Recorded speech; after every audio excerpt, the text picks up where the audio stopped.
Alors, cette période de confinement est particulièrement difficile à supporter pour les personnes âgées vulnérables qui se retrouvent encore plus isolées, privées parfois même de toute visite. Et le risque, c'est qu'avec la baisse de morale, tout le corps flanche. On appelle ça un syndrome de glissement. Et pour lutter contre ça, certaines structures pour les personnes âgées continuent de fonctionner malgré le confinement. Et c'est le cas de la maison de Daélia, un lieu pionnier d'accueil de jour à Paris. Marie Guyot et Alexandre Delaval s'y sont rendus.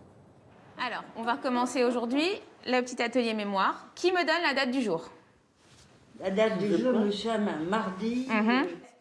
À la maison Daélia, on accueille des personnes âgées vulnérables. Parmi elles, beaucoup souffrent de troubles cognitifs. Aujourd'hui, nous sommes quel jour ? Le 18. Vous n'y êtes pas loin. Nous sommes le 17. Très bien. Dans ce lieu non médicalisé, les personnes âgées sont accueillies 1 à 2 fois par semaine pour participer à des ateliers.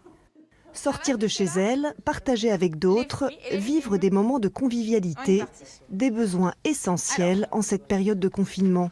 Alors là, il y a un besoin de voir du monde. C'est vraiment très important pour eux parce que beaucoup d'entre eux ne reçoivent aucune visite. Ils ne sont absolument pas stimulés, ils n'ont aucun échange à la fois social ni intellectuel.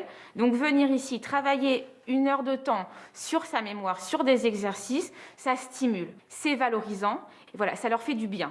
Qui reconnaît le premier ? Aïe. Ensuite, Un artichaut. un artichaut. Michel vient ici toutes les semaines depuis 4 ans. Après le chou-fleur, qu'est-ce que vous reconnaissez ? Courgette. Je trouve ça formidable, parce que c'est un exercice de mémoire excellent. On perd, vous savez, quand on vieillit, vous vous rendez pas compte, chère madame, mais quand on vieillit, on perd complètement la mémoire. À l'intérieur. Des moments précieux pour rompre l'isolement du confinement. Allez, on essaie. De toute façon, faut pas rester toute la journée avec à rien faire chez soi. Alors non, faut pas. Alors je viens.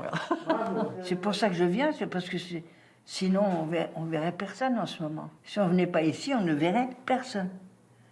Et je vous assure que j'invente rien. Ici, on ne stimule pas que la mémoire. Et chaque jour, une séance d'activité physique adaptée est proposée.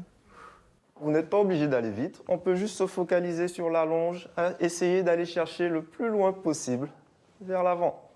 Parfait. Et on relâche. Et ben ça m'a fait du bien parce que j'ai l'impression que ma peau elle est meilleure et puis que je sais pas qu'il y a plein de trucs qui sont mieux. Ça me fait utiliser des parties de mon corps que je n'utilise pas comme ça. Et je trouve que ça fait un effet positif dans le corps. Dans la tête aussi, ça c'est sûr. Ça, la tête, à tous les coups, elle a besoin. Célia Habitat a fondé cette maison il y a 4 ans. Donc vous étiez dans l'enseignement ? Oui, j'étais professeur de mathématiques. Pour elle, partager des moments conviviaux est le meilleur moyen pour les personnes âgées vulnérables de rester autonomes et de garder le moral. Moi, je pense que ça évite beaucoup ce qu'on appelle le phénomène de glissement, c'est-à-dire un espèce d'état de déprime qui va en s'accélérant. Et oui, c'est ça, c'est la vie. On n'est pas mis à côté, on n'est pas au banc de la société et enfermé dans un appartement ou dans une chambre d'hôpital. Comment allez-vous ? Depuis le reconfinement, la maison Daélia organise également des visites au domicile des bénéficiaires les plus fragiles, comme Henriette. 1, 2, 3. Ouais, et eh bien, ça s'appelle un full. Oui. Je parle avec quelqu'un et puis c'est pas compliqué. Je fais ça avec Anastasie. Parce que c'est y jouer, puis elle me montre comment on fait. Jouer, discuter, être ensemble, des moyens de conserver au maximum le lien social. Ça, c'est